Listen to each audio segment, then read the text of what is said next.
بسم الله الرحمن الرحيم الله ولي الذين آمنوا يخرجهم من الظلمات إلى النور.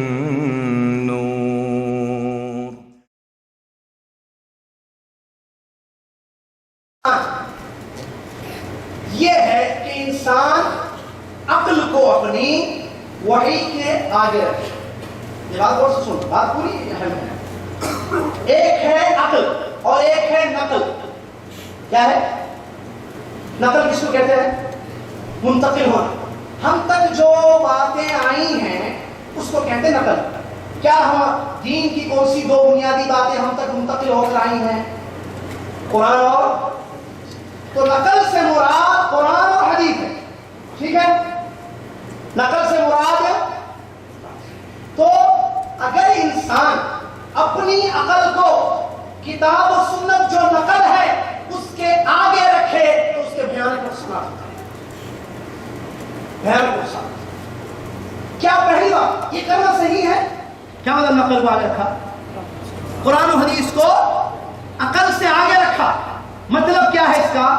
مطلب یہ ہے کہ ہر وہ بات جو کتاب و سنت میں آئی ہے، قرآن سے ثابت ہے، نبی محمد صلی اللہ علیہ وسلم کی احادیث سے ثابت ہے، صحیح احادیث سے، اس کو قبول کر لیا اگرچہ عقل میں وہ بات سمجھ میں نہ آئے.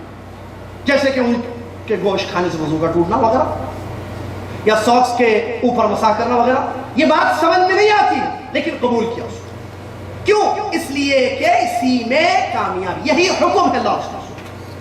وحی کو لے لو، وحی کو، کتاب و سنت کی باتوں کو عقل کے آگے رکھو، کیونکہ عقل اتنی نہیں دی گئی ہے کہ قرآن و حدیث کی تمام باتوں کو آپ ایکسپٹ کریں. اور اس سلسلے میں علماء نے سمجھایا ہے. مثال اگر بادشاہ آپ سے یہ کہے، اصول فقہ میں یہ بات سمجھائی گئی ہے، اگر آپ سے بادشاہ کہے کہ اس گلاس کو لو اور باہر جا کر پھینک دو، آپ کام کرتے ہیں، بادشاہ کے پاس وہ اجرت دیتا ہے، ٹھیک ہے، اور آپ کا آقا آپ سے کہتا ہے کہ گلاس لے کر باہر پھینک دو. اگر آپ پھینکیں گے، آپ کو سمجھ میں نہیں آ رہا کہ بادشاہ یہ آرڈر کیوں دے رہا ہے. اگر آپ بادشاہ کی بات مان کر چپ چاپ اس پر عمل کریں گے، بادشاہ آپ کو انعام دے گا، خوش ہو جائے گا، آپ سے راضی ہو جائے گا. صحیح ہے.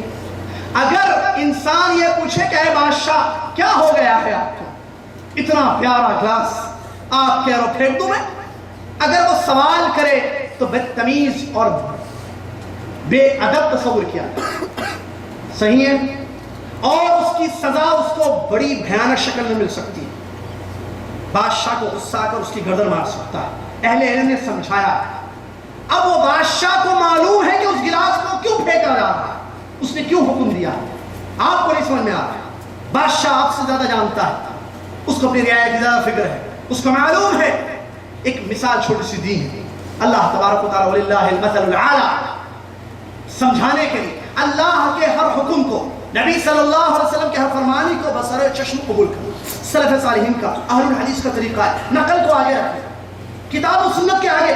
کتاب و تعویل نہیں کرتے، نہ انکار کرتے تھے نہ تعویل کرتے تھے، نہ خوف سمجھتے ہیں اس میں پڑ جانا، کیوں ہوگا یہ، کیوں ایسے کہا گیا ہے، یہ حکم کیوں ہے، ایسی حدیث کیوں آئی ہے، ایسی حدیث نے کیوں بیان کی ہے.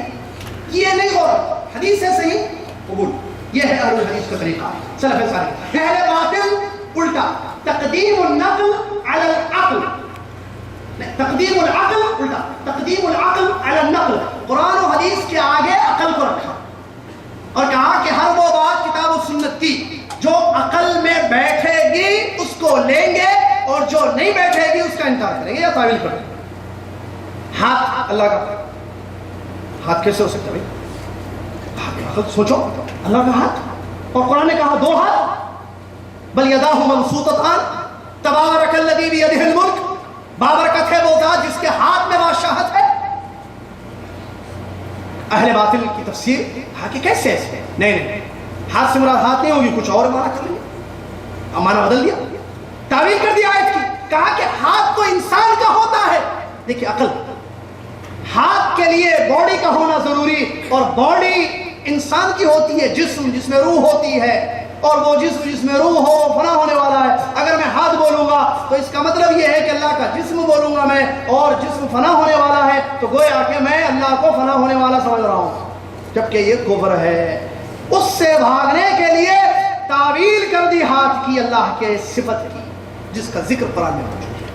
سلف کا کیا طریقہ ہے؟ ہاتھ کیسے اللہ کا ہاتھ جیسے ہونا چاہیے. آسمان دنیا پر اللہ اترتا ہے, آپ کہتے ہو الحمدللہ. آپ کو معلوم ہے حق واضح ہو جائے اس کو لے لیجیے.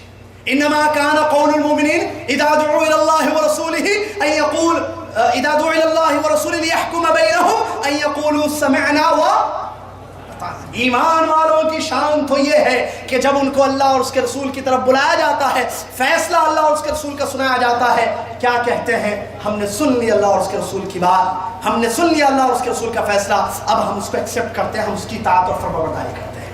یہ ہے صفت اہل ایمان کی.